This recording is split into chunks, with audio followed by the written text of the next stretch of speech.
our next speaker needs no introduction. I have been blessed in my career to work with a lot of outstanding people. Certainly one of those is your speaker for this next talk, György Buzsáki, who it's been a pleasure to work with for probably at least 20 years, something like that. His title today for his talk is Local Network Analyses Require High Resolution Tools. György, it's yours. Thank you. There are many neurons in the brain, but there are about 1,000-fold more synapses. And most of the interesting things that happen in our brain are between neurons. Yet we have no tools to understand effectively how neurons communicate with each other through synapses, at least not the time scale, what is relevant to behavior. So today I'd like to introduce or upgrade an old-fashioned method that is based not directly measuring synapses, but a proxy, which I call spike transmission probability. So the way how neuron communication between two neurons are usually done is that you patch two neurons, you stimulate one, and you see what is the impact on the other neuron. This is not easy to scale, especially not in a freely moving animal. But you can do something else, and this is what the topic of my talk is. So eventually what you would like to understand, and you know, is that what is the connection between neuron 1 and neuron 2? I have to figure out how to use this. So these two neurons, so this neuron is connected to this through a synapse. On the other hand, we can see very similar responses that you will see when there is a third neuron that is exciting both of these neurons, and these are a little bit further apart. So the action conduction delays from here to here make it look like this neuron is actually connected to this one. But once you can disentangle this problem, then you can ask these very interesting questions here, that is how neurons converge, how neurons diverge, and so on, and how they can cooperate when you do things together. So in order to do that, what we need in a freely moving animal is either CAN or these days ICAN, who supplies us with good devices. So we can record from the extracellular space, neurons. USIC will show this. So this is the traces that we get from the silicon probes. And in order to get something interesting, you have to survey your database. And we surveyed 400,000 pairs of neurons. Now we have over 1 million. This requires a collection of databases, which we have from about 500 rats and many recording sessions. But from there, you will see that when you have about 20 neurons, that's about 200, it's enough interactions that you will see one, which is interesting. So about 0.2% of the interactions are like this. So we can see here that, there is a very short time scale interaction between neuron 1. Time 0 is the action potential of one neuron, and you are asking the following question. Given the action potential of a neuron, what is the probability that another potential neuron that you record from at the same time fires within a time window of about 1 or 2 milliseconds? And this is your bet that these neurons are synaptically connected. So you see that this one is not very different from this one, and so on. And said, these neurons may be monosynaptically connected. Now, what about these two neurons that are... So let me explain again. This neuron is driving this neuron, right? And this neuron is driving this other neuron, and this turns out to be, these are GABAergic interneurons, this is a pyramidal cell. But what happens when you cross-correlate this neuron? Sometimes you get a response like this. With Kamran Diba, we observed something like this. We called it zero time lag correlations. It's not exactly zero, but it's within half a millisecond or 0.8 milliseconds. So then you can ask, what is the difference between this and this? In order to get the answer, we have to disentangle this problem, and this is where you have to perturb the system. You have to probe it by other means than just correlating. So the first method that we tried is called juxtacellular stimulation. Here is our silicon probe, and we attach a tiny glass pipette here, and we record simultaneously, and then we find a pyramidal cell with the juxtacellular pipette, we stimulate it, and we every now and then we find that, some neurons are monosynaptically connected to our pyramidal cells.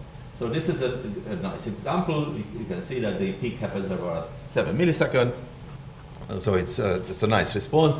And the question that you can ask is that if these two neurons are connected to each other, and you do the spike transmission probability on the spontaneous activity, which is shown up here for 5 different pairs of neurons, do you see something similar when you stimulate the neuron presynaptically, disentangling from the circuit itself? So if you just stimulate this one neuron, do you get a response here? Because we don't only have to show that these neurons are connected, but we would like to show is that the impact that you record with the spike transmission probability method is indeed due to the presynaptic neuron that you are recording at the same time. So this method is pretty reliable, and you can see that the probabilities are pretty good. So when you see the spontaneous and the evoked transmission, they are almost all the, in many instances, every single case on the line, on the diagonal. The problem, of course, is that this is a very difficult method. It takes about a year to collect this many data. So we go to the next best method, which is optogenetic stimulation. So now we can optogenetically stimulate a presynaptic neuron, we identify it, and then we can ask the same question, is that if two neurons are suspected to be monosynaptic connected, what is the probability that if you stimulate a presynaptic neuron optogenetically, you get the same correlation? And you can see that they are very strongly correlated, except that in this case, now the lines, the dots are above the line, and the reason for that is that it's rare, but it's possible that we stimulate a single neuron with the UCQ probes. But most of the time, it's 2 or 3 neurons that are activated at the same time, therefore the spike transmission probability is larger than during the spontaneous transmission.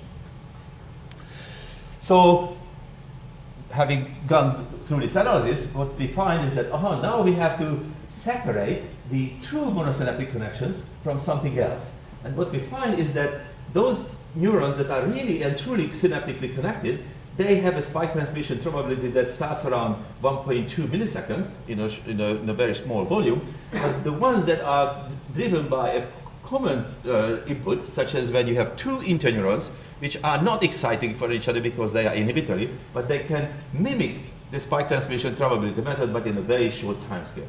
So you've got about a sweet spot here. You said, if my cross correlation peaks happen to be less than 0.8 millisecond, forget it. That's due to the common drive. But when it's longer, and if you have additional information that the presynaptic neuron is probably a pyramidal cell, the postsynaptic neuron is probably a interneuron, then you are quite certain that these are monosynaptically connected.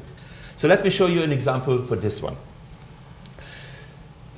These are simultaneously recorded neurons in the dentate gyrus and the CA3 region of the hippocampus. And these are the pairs of neurons where we have this short times correlation. The lines don't express that they are connected. They are showing this 0 time lag correlation.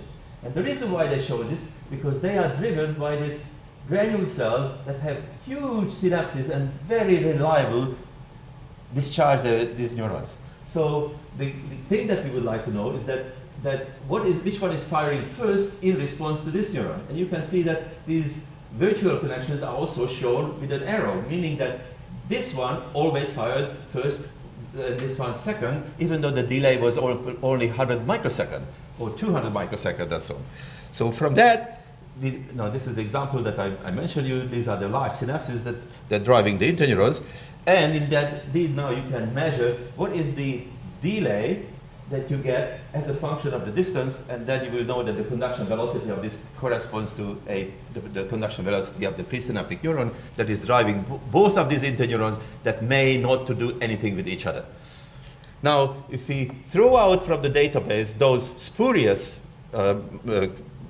non-existing connections, then we can start dealing with our existing good ones. Now, what is shown here is there are 1, 2, 3, 4 shanks, or 5 shanks, and then the circles are the interneurons, and the pyramids are the pyramidal cells. And you can see that the probability of being connected is very, very skewed. Some neurons, such as this one and this one, they just collect many, many synapses from the presynaptic partners. There are some that are isolated here. Of course, they also have synaptic partners, but not from this recorded population. and many of these neurons don't have their partners. But this is just one recording session. We go to another recording session and many sessions from very different animals, and then we start building up a database. And what we find is something that everybody expects. The probabilities of connections between pyramidal cells in interneuron go down as a function of distance. Those interneurons, they are nearby, they have a higher probability of being connected, no surprise. The next one is a surprise though, which shows is that those connections that are close to each other are stronger. And the ones that are further apart are weaker, as is shown in this cartoon. There was nothing in the literature, nothing in this synapse, nothing in the anatomy that would tell you that indeed this is a rule, but it's a very robust rule. Once you have your database, then you can ask the following question. What is the probability, given of this pool that you're recording from, that the presynaptic pyramidal cells innervates 1, 2, 3, 4, or many other interneurons? And you see this very strong skew distribution. The probability of connecting a few is high. Probability of connecting many is low. Again, this is not a big surprise, but the surprise is perhaps in the other way around. If you have a pyramidal interneurons, what is the probability that collects information from the surrounding pyramidal cells? And you can see, okay, 1 is, or 0 is the highest one, is 1, 2, 3, 4, 5. But you can see these hub cells that just like to collect information from everybody. And this is an example here. So what is the difference between the hub and the non-hub? And then you can see that the number of inputs, in fact, correlate with the firing rates of the neurons.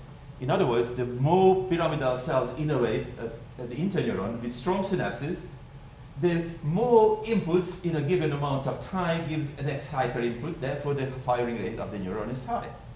So it's not only the intrinsic properties of the neurons that determine their firing rates, but also how they are embedded in the circuit and how many excitatory inputs per time they receive.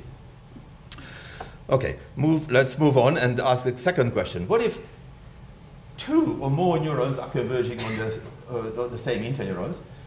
What is the probability of a discharge in a long time window, in a short time window?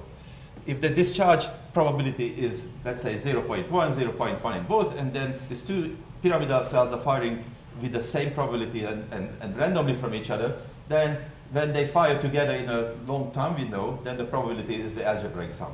But what if the 2 or more presynaptic neurons fire in a very short time, let's say 2-3 milliseconds? And the answer is, this is when they boost the activity.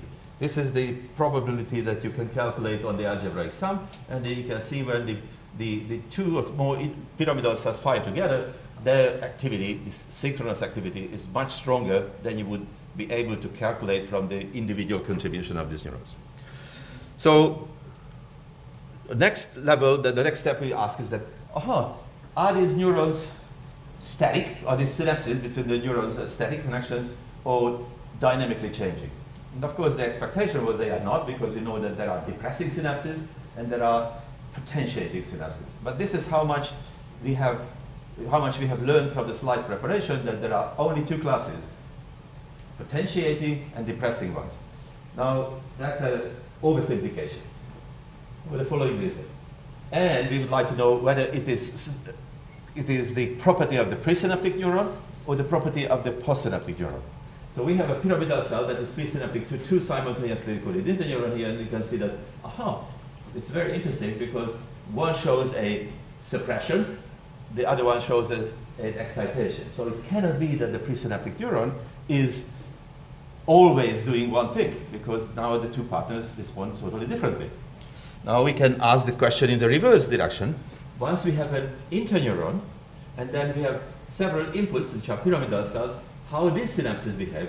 Is this postsynaptic neuron determines everything? The answer is absolutely not, because this postsynaptic interneuron can have a partner which is depressing, another partner which is facilitating, and another one which is depressing in a funny manner. By that I mean is that this is not a linear, this is a curve here, this curve and this curve is not identical, and you can see that this is like an amplifier. There is a particular frequency, a particular interval, interspike interval, where the transmission probability just grows. Other times it is a notch filter. And the interesting thing here is that the strength of this depression measured over time depends on the firing rate of the presynaptic neuron.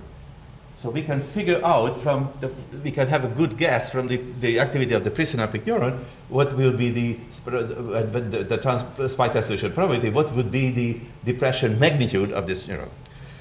Now, as I said, there are many, many of these synapses, and they are all very different. This curve shows this is a facilitation, this is a funny facilitation because it turns into depression, this is a depression and so on. And this is a log time scale, so it shows that the time that involves this short-term plasticity is extraordinarily variable. This is totally underexplored because there were no methods to evaluate this, but you can imagine how useful it could be for many, many computations. So I pause here for a second and I say, wonderful. Imagine that in 5 years we will know everything about cell types. We will know that this is one cell type, this is one cell type, this is one cell type, and we can try to figure out what is the rule for spike transmission probabilities. And we know exactly this much, because these curves, these dynamic curves, have nothing to do with the cell types, because the short-term plasticity is synapse specific. It doesn't depend on the presynaptic neuron type, it doesn't depend on the postsynaptic neuron, but a relationship which is unpredictable, because even on the same neuron you can get different types. So this is all good. This is all a laundry list of things that you can do. Now let's see something that is actually a scientific question. For that, we need a little bit more. We need more sites. In this case, it's a 256 site encoding electrode, and that has some advantages. The other advantages are that the theme today for my talk is that we would like to get information about synapses. Now, synapses are synaptic activities. Sometimes you can get one synapse between two neurons, or sometimes the collective activity of many synapses. That is how one pathway is behaving during a particular behavior. And this is available. Let me try it again. Imagine that we are able to record from every single surface of every neuron in the brain. Then we would know everything, because we would know the inputs and the outputs at the same time. That's too much to ask. But this is what you are measuring intracellular, inside the cell, and outside the cell is in fact transmembrane potentials. So those EPSVs and IPSVs that change the voltage of the membrane is available in the extracellular space. It's tiny, tiny, and it's not specific, but it could be approximated by measuring the so-called local field potentials in the extracellular space. So, if you do things right, what you can do is that you take this site as a seed, and you say, what is the correlation at a particular frequency, and you can look at all the frequencies with all other 255 sites. And you can go to another one, and another one, and another one, and 200 times 55 times 200 times 55 times the frequencies, and so on. And then eventually you got something like this one here. So what is the message of this figure is that you can lay out the anatomy of the structure very precisely. You can superimpose it after you kill the animal, but you know it for months or weeks and months where you are without doing the histology, which perfectly superimposes. What it shows is that there are these stripes, and this stripes corresponds to the layers. So for example, this corresponds to the lacunosa moleculae, this corresponds to the radiatum, this corresponds to the pyramidal layer, and so on. So you know exactly where you are, and the reason why these regions are the same color because they are coherent in the gamma frequency band. And the reason why they are super coherent within the gamma frequency band because their presynaptic partners reside somewhere here. So for example, in this area, the input is the CA3 region, and the axons of the CA3 neurons provide a arborization here. It's a coherent, that gives you a coherent pattern. So if you move your electrode along this layer, the coherence is very high. But let's see another layer. This one is the enteral liquid, because the enteral liquids are giving these long axons that are giving the same depolarization to many, many neurons, you can go ahead and do it here.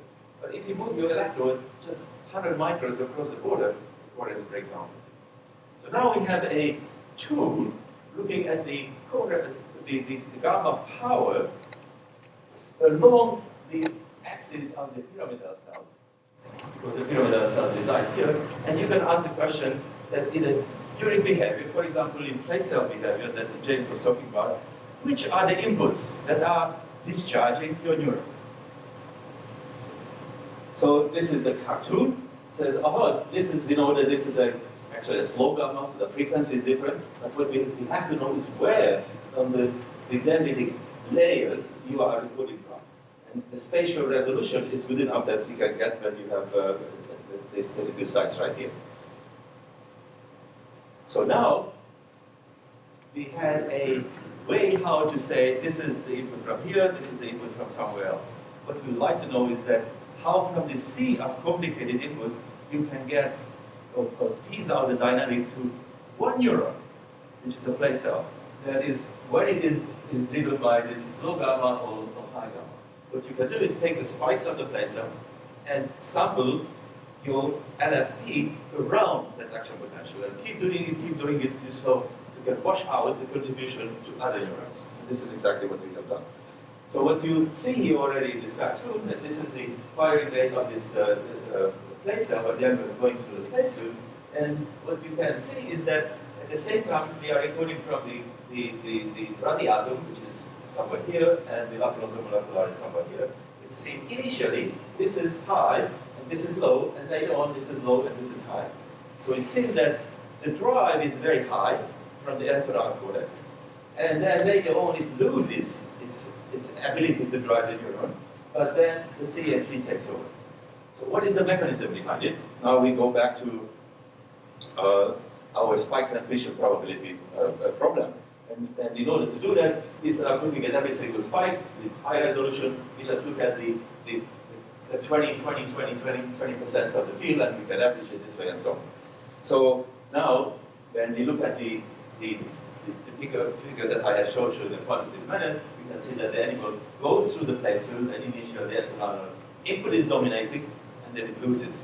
And then the CA3 is taking over, and it's being active. Now, this is good news for those people who are specialists like James, because you always ask them, what is the representation of this and this? He said, well, the encoding of the information is typically coming from the entorhinal input.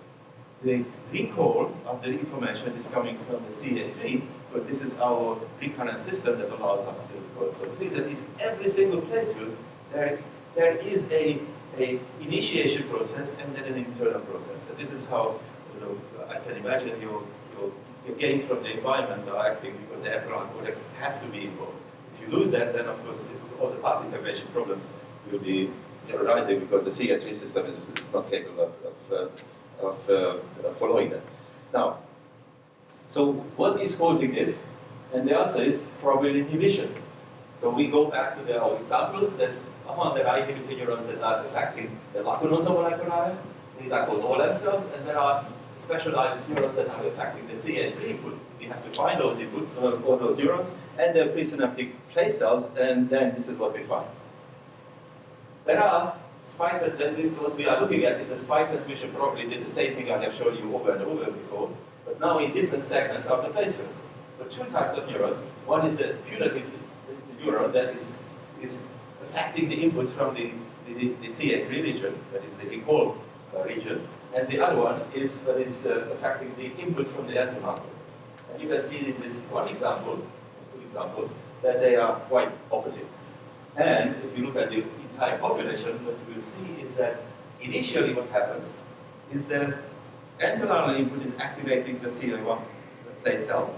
It's pretty prominent, and it starts activating its interneurons that go back to the same dendritic segment which is being activated now by the entorhinal cortex. Because this synapse is a potentiating synapse. As the animal goes through the place field, it gets stronger and stronger and stronger, and is inhibiting stronger and stronger the entorhinal input. So entorhinal input is getting weaker. At the same time, the the CA3 region, which is very strongly activating neurons that are inhibiting the CA3 input, is a depressing synapse. Therefore, when the animal goes through the place field and the neuron starts firing, that inhibitory effect is losing and getting weaker and weaker. Therefore, the CA3 input can get through very effectively. So this is a nice example how the inputs and the local circuits go hand in hand and serve the same exact purpose. Of course, this is just a glimpse what one can do. What we'd like to see is that how this works in a larger scale. For example, every one of these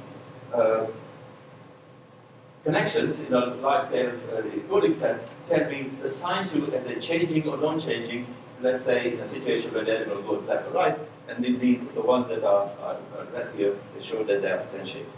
But again, this is just a discrete binary response that's change, no change. But remember those curves that I showed you? There is an enormous amount of variability that is there, that's all in the database that we would like to dig out in the next couple of years. So, all in all, the message is that there are questions in neuroscience that are very important. There are questions that require technology that allows you to measure communication between neurons at the time scale, which is the time scale of electrical charges. And the silicon probes are just perfect devices for that. Thank you.